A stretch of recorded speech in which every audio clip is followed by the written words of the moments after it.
The energy is maximum in the authentic path, and everything that's going on in your life is trying to get you authentic. When you do, your energy levels peak.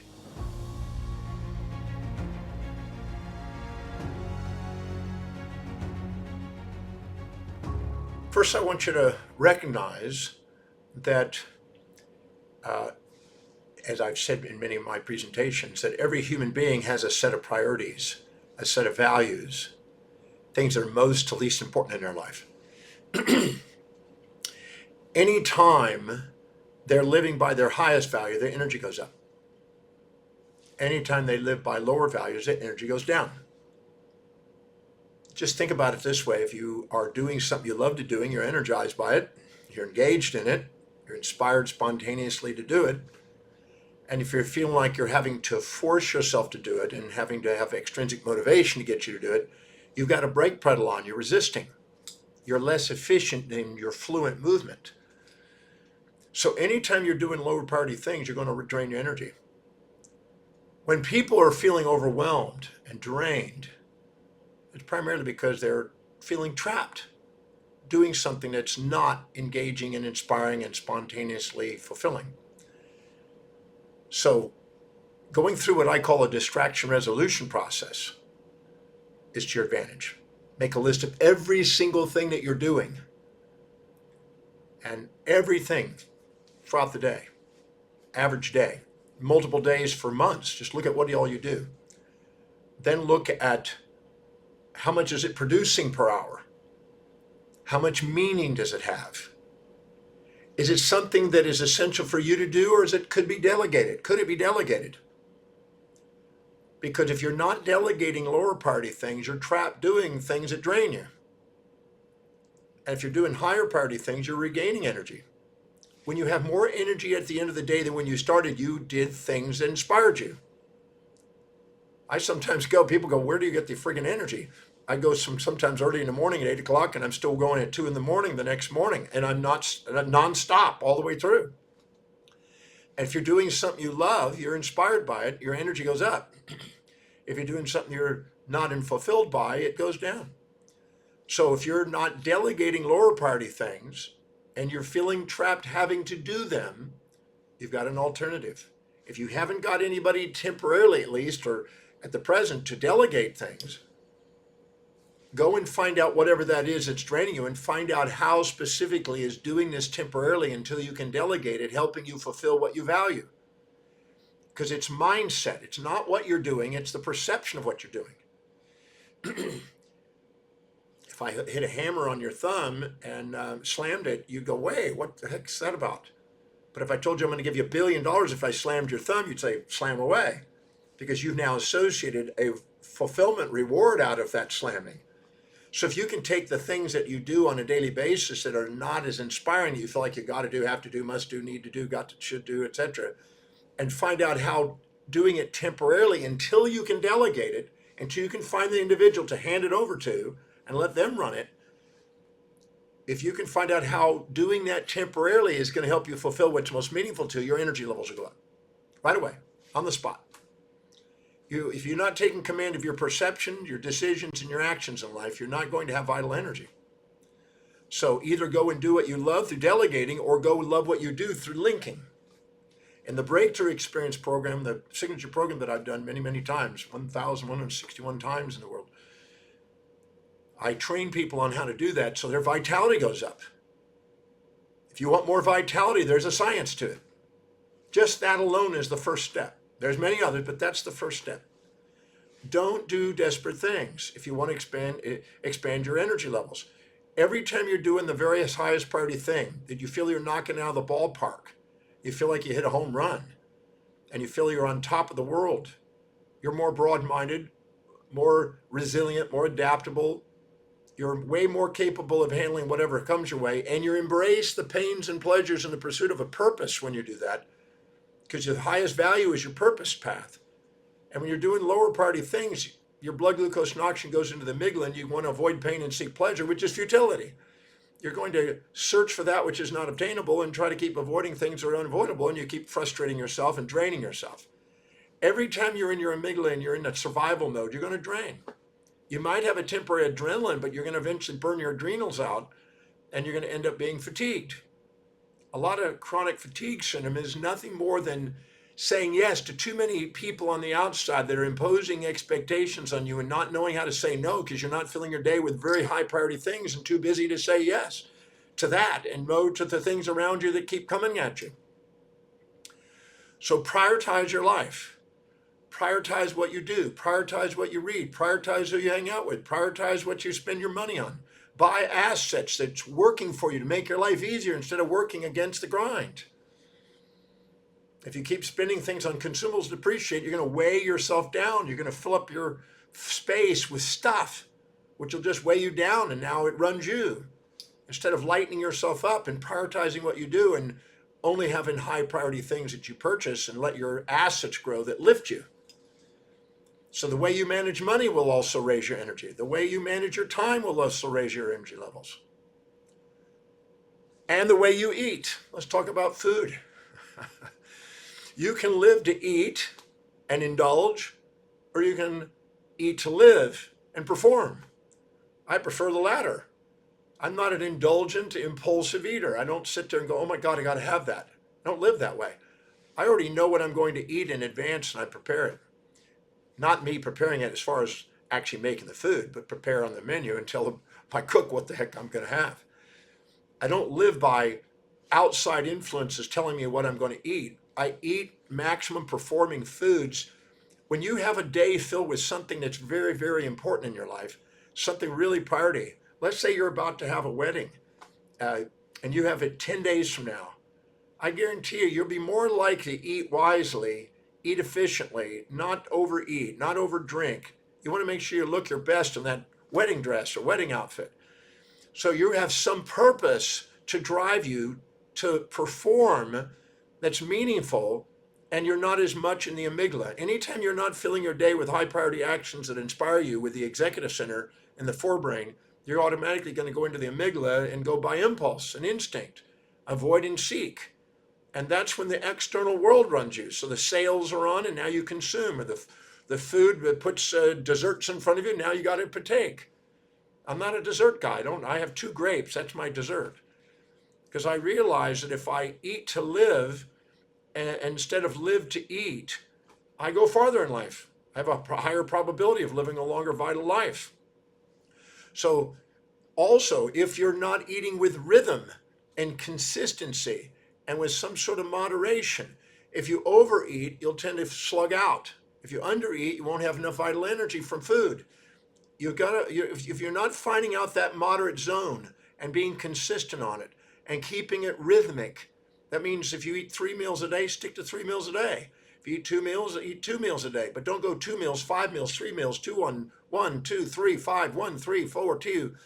Don't go all over the place and snack and then overeat and feel guilty, then fast. And then anytime you add volatility, you're going to add volatility to your blood sugar, which is going to make you feel high and then low. That's why so many people are using stimulants, coffees, teas, and then at night they're using alcohol and wine. They're eating stimulants during the day and sedatives at night. That's insane. I mean, if you enjoy a glass of wine and you enjoy a cup of tea, then great. But excessive amounts of stimulants or sedatives are going to throw and wobble your system and not going to give you vital energy. You're kicking in an adrenaline, but from taking the drug, a stimulant, but you're using an external stimulant. I'm a water guy. I drink water every day. It's the universal solvent. I don't drink anything else. Water and vegetable juices, that's it. And so I'm a high, steady energy guy. I eat consistently. I have a rhythm. I have moderation. Anytime you're not eating on the same pattern, 3 meals, 2 meals, etc., your entire digestive system is going to get thrown off. Your peristaltic action, your bowel transient time, your blood sugar is going to go fluctuating.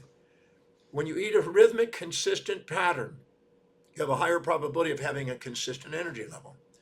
So don't sit down and gorge on some food and then fast and go from vitality. The more volatility you have, the shorter the lifespan. The more consistent and moderate and rhythmic you are, the higher the probability of energy you'll have. Now, you also know there's certain foods that you've associated in your life with fulfilling and meaningful and that make you feel great, and other foods that you say, I don't like that, it doesn't make me feel so great. You probably learn that. And most of those are associations you made in your brain. If you go to a dinner and all of a sudden you have a major fight, the foods you eat are associated with a conflict and which drain you. And if you're over here, you're having a great conversation, you eat these foods and your brain is associated with that. So a lot of the associations and even allergic reactions, both negative and positive allergic reactions, negatively and positively, we automatically are associating with foods. I've taken people that have allergies and changed the associations and they didn't have allergic reactions anymore. So we have histories with foods that are pleasurable or painful, and the ones that are pleasurable we tend to enjoy, and the things are not, we tend to not feel so great about. But those are changeable.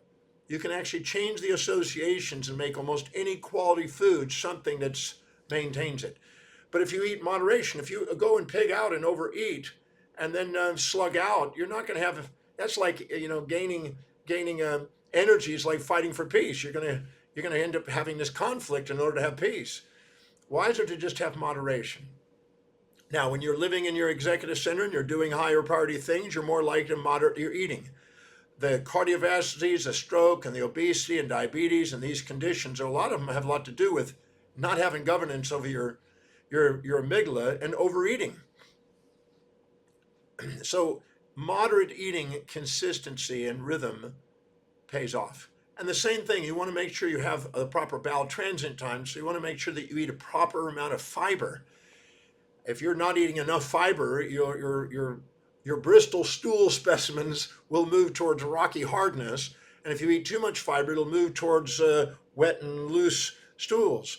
Finding a nice formed stool, believe it or not, I know you're probably thinking, what an interesting topic here, but finding a nice stool maximizes energy. Too loose, you drain energies and electrolytes. Too hard, you constipate.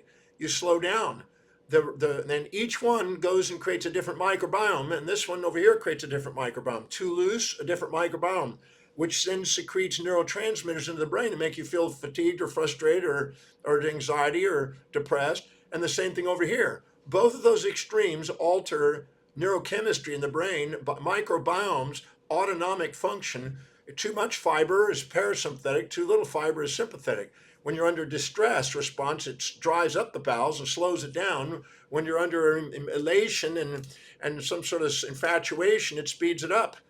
So these things have to be regulated. So moderating your emotions, which is one of the reasons I teach the breakthrough experience. The purpose of the breakthrough experience is not only to help you get clear about what your highest value is, so you're more governed and more directed and more focused and more empowered and more moderated and more masterful, but also I teach you the Demartini method on dissolving the volatilities and the reactions, the subconsciously stored baggage that most people are trapped in, that's stopping people from being present and empowered and vital. Your energy goes up to the degree that you're centered, and your energy goes down the second that you're all wobbly all over the place. Every time you infatuate with something and you're conscious the upsides and unconscious the downsides, and in you minimizing yourself to something up on a pedestal, that disowned part is a disowned energy. And anytime you resent somebody and looking down on somebody and conscious their downsides, unconscious their upsides, and puffing yourself up, looking down on them, that's a disowned part. All disowned parts drain energy. All reflective, owned, pure reflective awareness, which is an intimate relationship and dialogue with people, enhance energy. Because now you're not letting them run you. When you infatuate or resent for somebody, they run you. When you love them, you run you. So all of those mechanisms in the breakthrough experience, when I teach the Demartini method and how to dissolve that, it raises your vitality level. When you focus on higher priority things, which is what I explained in the breakthrough experience, you raise your vitality level. So if you want more vitality, you want more energy, it's infinite once you recognize those sources. Now, when you're living in your highest value, your blood glucose and oxygen goes in the forebrain, and that activates an area of the brain called V5, V6 of the occipital cortex, which is the associative areas of the brain, and you see a vision. When you're living by your highest priorities, you're more visionary. When you're living by lower priorities, you're more tactile. Tactile means you're into feelings and emotions. When you're visionary, you're inspired. So when you're living by your highest priorities and you're inspired, the V5, V6 offers information to be able to see a vision. And those with a vision flourish, and those without a vision perish. When you're amygdala, you don't get connections to the V5, V6. There's no visual information. It's tactile, it's emotional, it's feeling, it's impulse, it's instinct, it's physical avoid and seek mechanisms, distractions, emergencies, survival. If you want survival, then do low priority things. If you want thrival, do high priority things. When you do, your vitality in life is directly proportionate to the vividness of the vision. When you're living in the forebrain, that V5, V6 offers you visual information to create a strategic plan in order to get past obstacles, in order to see your way through, so you're fluent and congruent and you're in movement and you're inspired by it and you're not stoppable. And that's where you have the self-actualizing pathway of mastery, living according to that, and your energy levels go up. When you're doing something you're highly engaged in, your energy goes up. In a business, when people go to work for a company, right, they're not really going to work for the company. They're going to work to fulfill what they value most. If they can see how their job description is helping them fulfill what they value most, they're engaged. When they are, the energy level's up. Anybody that's been in business knows that when the overall energy level is up, business goes out. You pick up business. I call it the cosmic AT&T system in America, where all of a sudden you start resonating and drawing in people into your business. I used to have a little trampoline in my office years ago. I would sit there and memorize patients' names and just do this trampoline jumping and just memorize the names and watch the telephones start to kick in because the energy level's going up. Anytime you raise your energy levels, you resonate with a different type of client. When you let energy levels go down, you resonate with a different client. Pay close attention, you'll see this.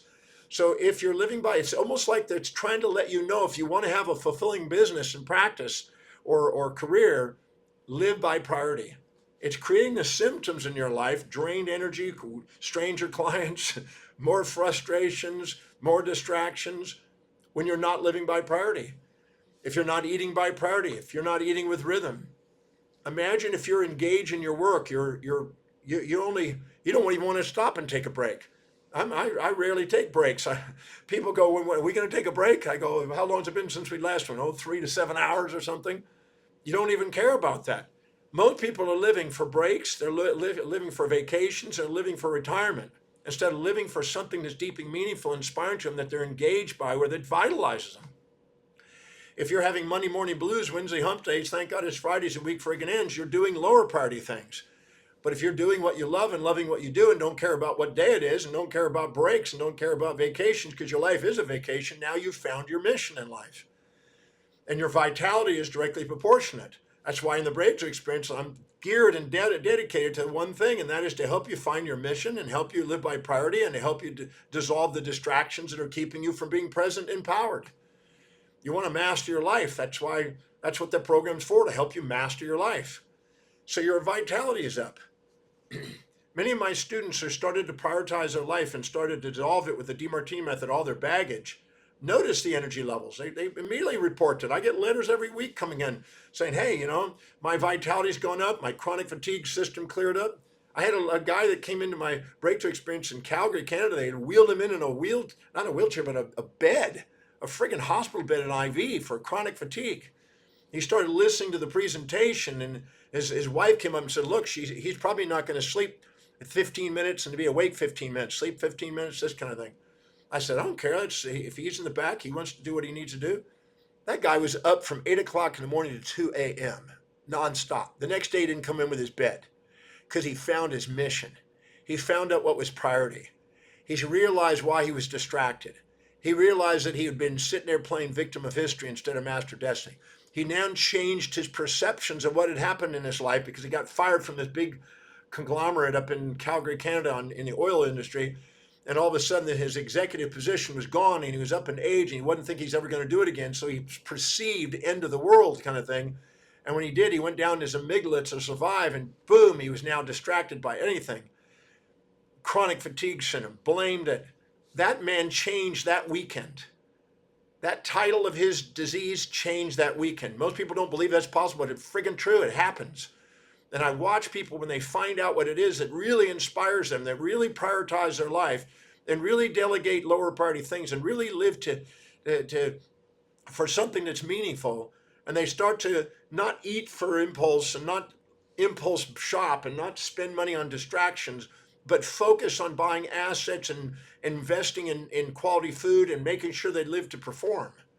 Those individuals are vital. Harvey McKay used to be a speaker. I remember running into him many times, and the guy would say 4 hours a day. I just lived for 4 hours a day in 35 years. And people say, how do you do that? I said, very simple. I'm inspired by what I do. They say you need about 8 hours sleep. I don't know. I've never had 8 hours sleep. Don't understand that.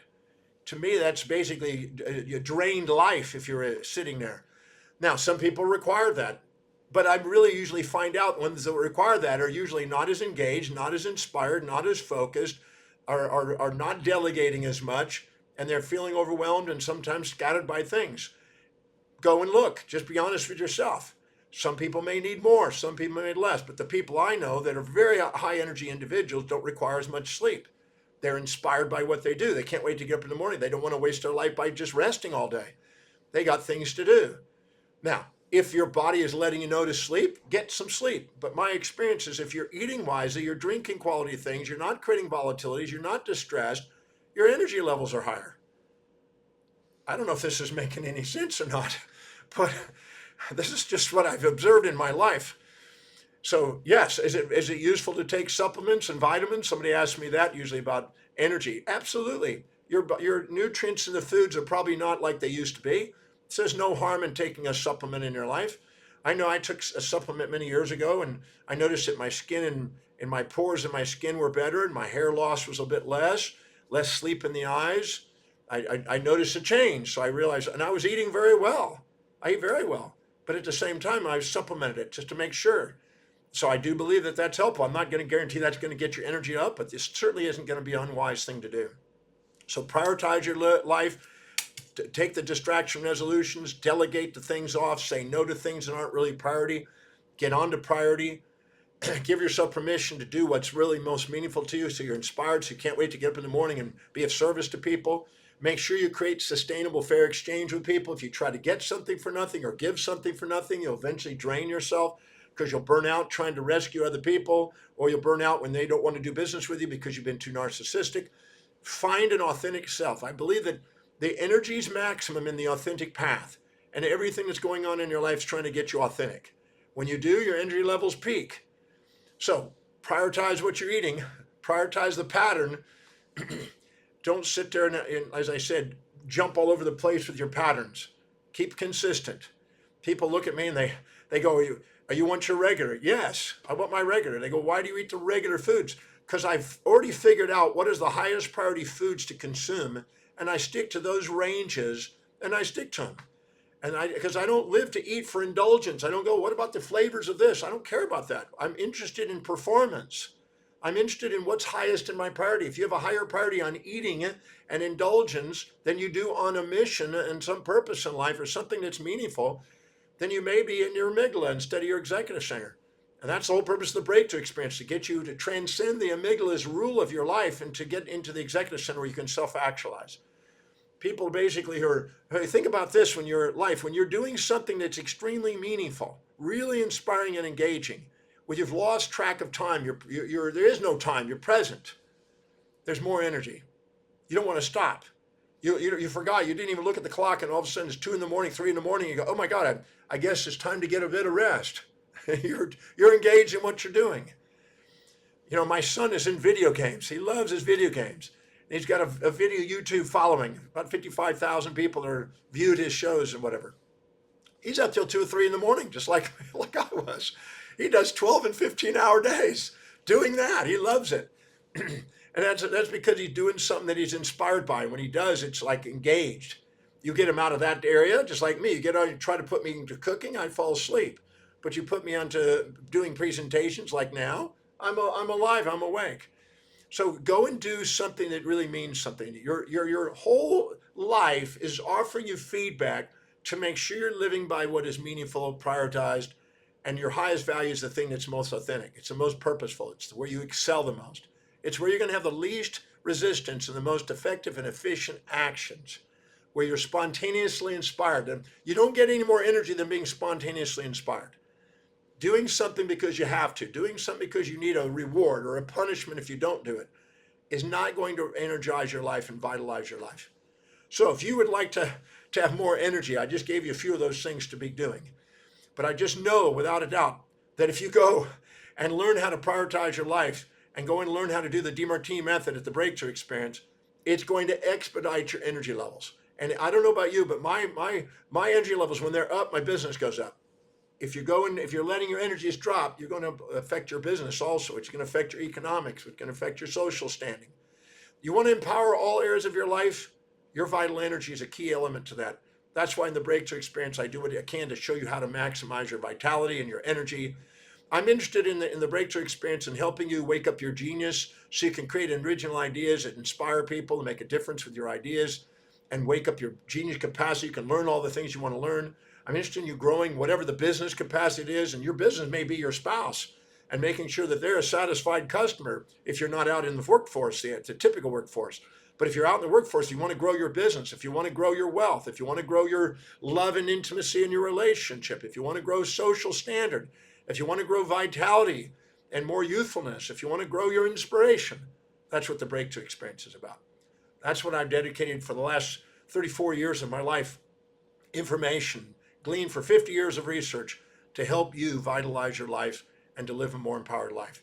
So if you would love to do that and love to have more energy, come to the Breakthrough Experience. I can't wait to make a difference in your life. I've seen it happen in thousands of lives, hundreds of thousands of lives. I know it can be done at the Breakthrough Experience. So I look forward to seeing you there. Thank you for joining me for this weekly webinar. And just know that your vitality in life is directly proportional to the vividness of your vision. Let's get clear on your vision at the Breakthrough Experience. And let's have you more vitality. The impact on that, the 7 areas of your life will show itself. So I look forward to seeing you next week and also at the Breakthrough Experience. Thank you for joining me today.